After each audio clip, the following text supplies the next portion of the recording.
모든 장로와 백성들이 다 왕께 아뢰되 왕은 듣지도 말고 허락하지도 마옵소서 한지라. 아멘. 아람 왕 베나닷은 자신의 권세와 욕망을 앞세워 북이스라엘의 왕 아합을 상대로 전쟁을 준비합니다. 그는 혼자가 아니었습니다. 그와 연합한 32명의 왕들은 말과 병거를 이끌고 사마리아를 에워쌌습니다. 전력의 불균형은 명백했고 상황은 이미 승패가 정해진 듯 보였습니다. 그런 가운데 베나닷은 사자를 보내며 아합에게 내 은금은 내 것이며 내 아내들과 자녀들도 내 것이라 말합니다. 이는 단순한 협박이 아니라 고대 근동에서 봉신조약을 체결할 때 종주국이 피지배국에 요구하던 조건에 해당합니다. 아직 칼 한 번 휘두르지 않았지만 베나닷은 이미 승자의 자리에 앉은 듯 교만하게 행동하며 아합을 압박합니다.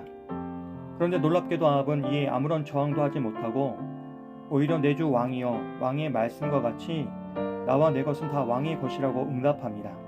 그는 베나닷을 내주라 부르며 스스로를 굴복시켰습니다. 그 입에서 나온 말은 한 나라의 왕의 말이 아니라 마치 전쟁에서 진 자의 언어였고 그의 태도는 하나님 백성의 지도자에게서 기대할 수 없는 영적 패배감이 묻어 있었습니다.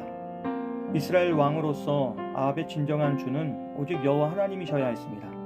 그러나 아합은 하나님을 잊고 사람을 두려워하며 자신의 정체성과 사명을 망각했습니다.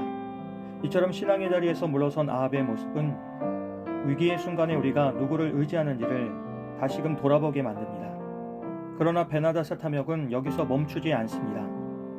그는 더욱 대담하게 내일 이맘때에 내 신하들이 내 군과 신하들의 집에 들어가서 내가 귀히 여기는 것을 보고 손에 잡히는 대로 가져가겠다고 아합에게 말합니다.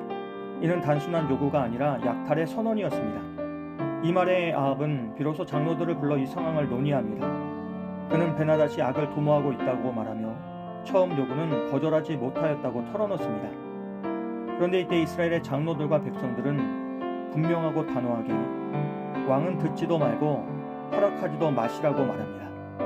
이 말에 처음에는 두려움에 무너졌던 아합이지만 그는 공동체의 소리에 귀를 기울이며 다시 판단력을 회복합니다. 그럼에도 이 이야기에서 가장 안타까운 장면은 바로 이 부분입니다. 아합은 이 모든 상황을 마주하면서도 하나님께 한 번도 기도하지 않았다는 사실입니다. 위기의 순간에 하나님의 이름을 부르지 않고 자신의 힘과 정치적 판단만으로 움직이는 아합의 모습은 이스라엘의 영적 현실을 그대로 보여줍니다. 결국 아합은 백성들의 말에 힘을 얻어 베나닷의 사신에게 처음 요구는 따르겠으나 두 번째 요구는 따를 수 없다고 전합니다. 베나닷은 이 말을 듣고 분노하며 사마리아의 티끌만큼이라도 그의 부하들이 차지하지 못한다면 신들이 내게 벌을 내리시길 바란다고 맹세합니다. 이는 사마리아를 완전히 멸하겠다는 오만의 선포이자 이스라엘에 대한 공개적인 모욕이었습니다.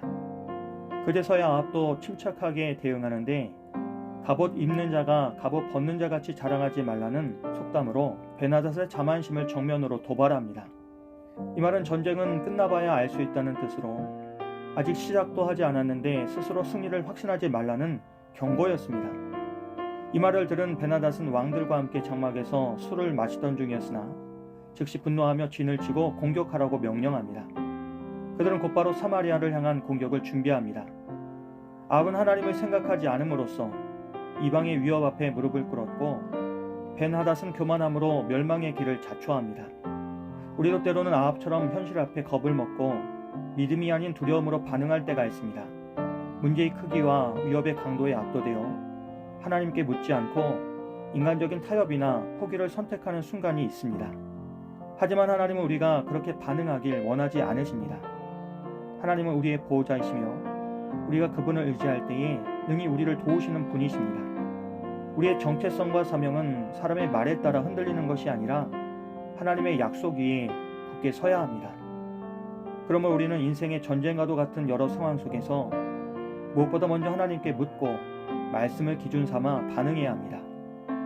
그리고 공동체 안에서 믿음의 조언을 듣고 함께 하나님의 뜻을 분별하는 지혜가 필요합니다. 우리의 삶에 크고 작은 전쟁들이 다가올 때에 우리는 누구를 주인으로 모시고 살아가고 있습니까? 세상이 아니라 하나님이어야 합니다. 모든 결정 앞에서 성급하게 판단하지 않고 하나님의 뜻을 구하며 기도할 때에 우리의 모든 문제보다 크신 여호와 하나님께서 우리의 삶을 인도하시고 보호해 주실 것입니다. 오늘도 그 믿음으로 시작하는 복된 하루가 되시길 주님의 이름으로 기도합니다.